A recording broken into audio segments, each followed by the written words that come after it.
Hello Team FD and welcome back to Personal Mastermind. Today we're at Wolves' training ground where one of their Premier League stars is going to take on our infamous 120-second challenge. Let's get inside. It's absolutely freezing today. Classic Midlands.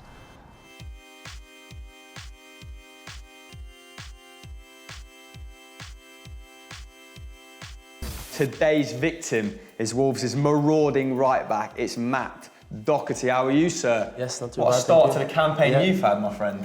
Yeah, it's been a pretty good season so far. I mean, to be honest, we probably could be a bit higher in the league. We've played Brighton and Arsenal. We should have won them games.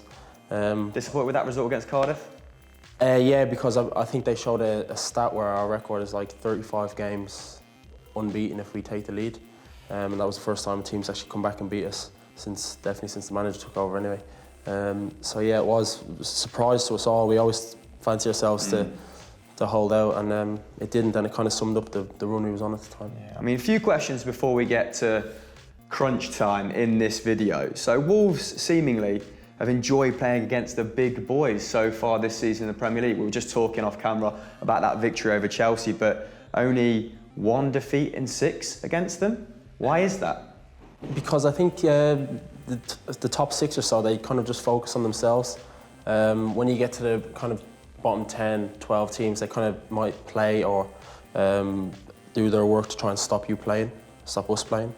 I think that's been the case where teams come and have a bit of a defensive mindset and leave it up to us to try and break them down. So maybe underestimated your attacking philosophy a little bit? Just more that the bigger teams play slightly more open because they just back themselves to go and win the game, and it leaves a lot of spaces for us to go in behind. And like you said, I think most teams will up their game for the big games, but not everybody will get the results that we have. I wanted to ask you about your transition, the Wolves' transition during your time at the club, basically. So when you came in, there was sort of a bit of a perennial yo-yo club, and now you're a team that are spending £100 million in the summer transfer window. What has been the biggest change at Wolverhampton Wanderers in that period? Probably the philosophy. Obviously the Portuguese managers come in and players, just the way we play, the formation we play, the way we train. It's made a huge difference. I mean, like when you go down and you get the double relegation, you come back up again, you always dream, oh well, we can get back to the Premier League one day. You start every season optimistic, don't you? And it doesn't always work out like it didn't for a while. And then when he came in, he just changed everybody's mindset. I think early on in the last season, we believed we were going to win the league, and we went on to do it. Obviously, the players that we've had, the turnover of players, quality-wise, has obviously lifted since he came. So I would just say the mindset he's brought into us, and the confidence he instills in you, he's a great manager. Well, we started the season off last season flying. I think we won the first 3-4 games. And we've never really had a period of losing games until now. Okay. So everybody's confidence has been quite high the whole time. Even when we lost games recently, our confidence didn't really drop because we had to play Chelsea, and if your confidence is low, you're not going to beat Chelsea. So how have you faced up to this slightly more patchy period then in the Premier League? You say that you've not really experienced as a group consistently losing. So have you had to adapt? Have you had to toughen up mentally, or is what you've done before just emboldened you in that sense? We haven't really changed too much at all, actually. Our formation stays the same. We train the same. We set up the same. We want to try and play the same. We've been playing well. I mean, apart from Huddersfield, where we didn't play well at all, they probably deserved to beat us. We played Brighton.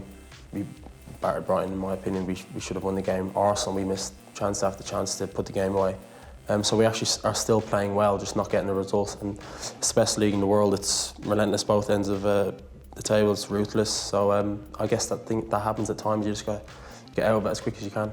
Yeah, for sure. And I wanted to ask you about your personal journey as well, because it's been an interesting one. I read somewhere that between your first appearance in top flight English football and your second appearance, there was a 7-year gap. Yeah, was that long? So what happened during the interim as you were not in the football wilderness, but you did the hard yards, right? You went to Hibs, you went to Bury. How did that inform you as the footballer you are today? Yeah, well, I only played 45 minutes the first time around, so I came on at half-time. It was away at Liverpool, and it was honestly one of the best experiences that I had.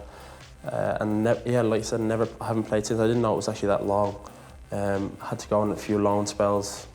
Got relegated. Firstly, got relegated into Championship and then a change of manager, and I wasn't really in the picture too much. I only kind of came back into the picture when Dean Saunders, the back end of Dean Saunders so it was back-to-back Southern Championship back end of that season. And then it was in League One. I had injuries. I wasn't playing too much. Then got in the team for when we got back into Championship under Kenny Jackett and played, and then I got a red card around Christmas time.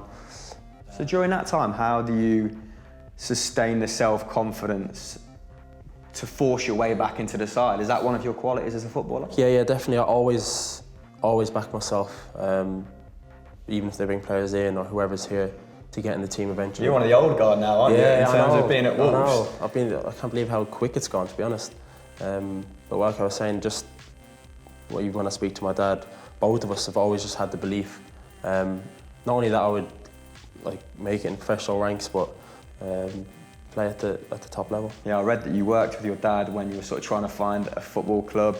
You were doing some manual labour with him, cleaning carpets. So you've gone from that to Premier League football in a pretty short space of time. So you must be absolutely buzzing with that. Yeah, because when I was there, I realised how hard it was. Yeah. He's there doing 9 to 8 at times, and I was in the van. We had the chats in the van though, to be fair, to say the chance will come. We'll still be able to get me over, and it just worked out. Right place, right time, whatever you want to call it.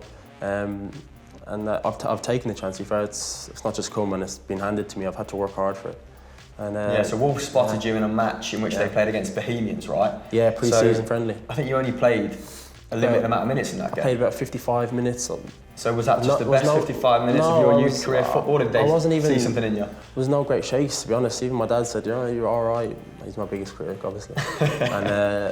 But honestly, I didn't play that well, but I think Matt Jarvis was on the left wing and he was obviously flying at the time.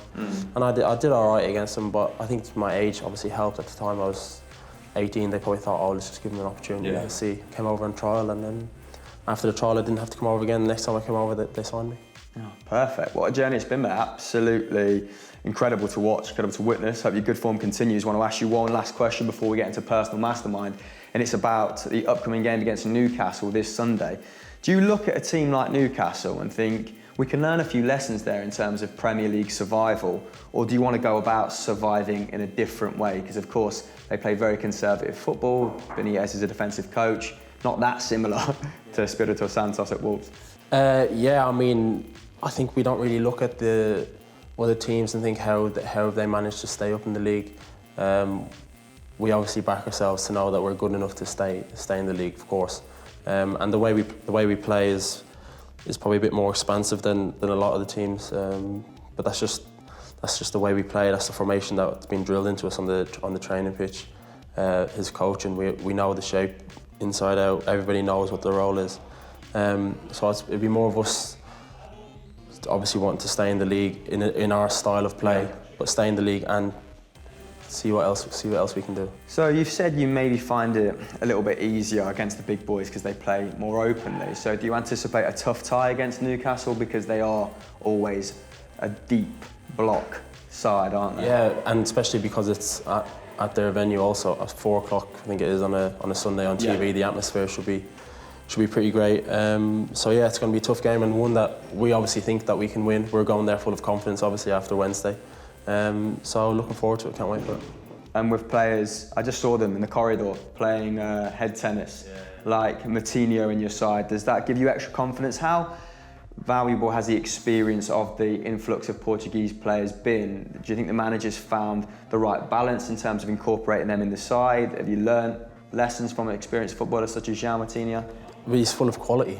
Look at his CV, look who he's played for, look at the games he's played in. I think he's maybe second most capped Portuguese player ever. Right. And he's a really nice guy as well. That's the thing. I think that's what the manager and the staff have done great. They've brought quality in, obviously. They've not brought anybody in with a big ego or someone who thinks they might be better than being at Wolves. That's not been the case at all. He's brought in has been down to earth. I feel like that perception's probably changed now. I feel like Wolves are everyone's second favourite team in the Premier League because of the brand of football you play. You've got a likeable manager.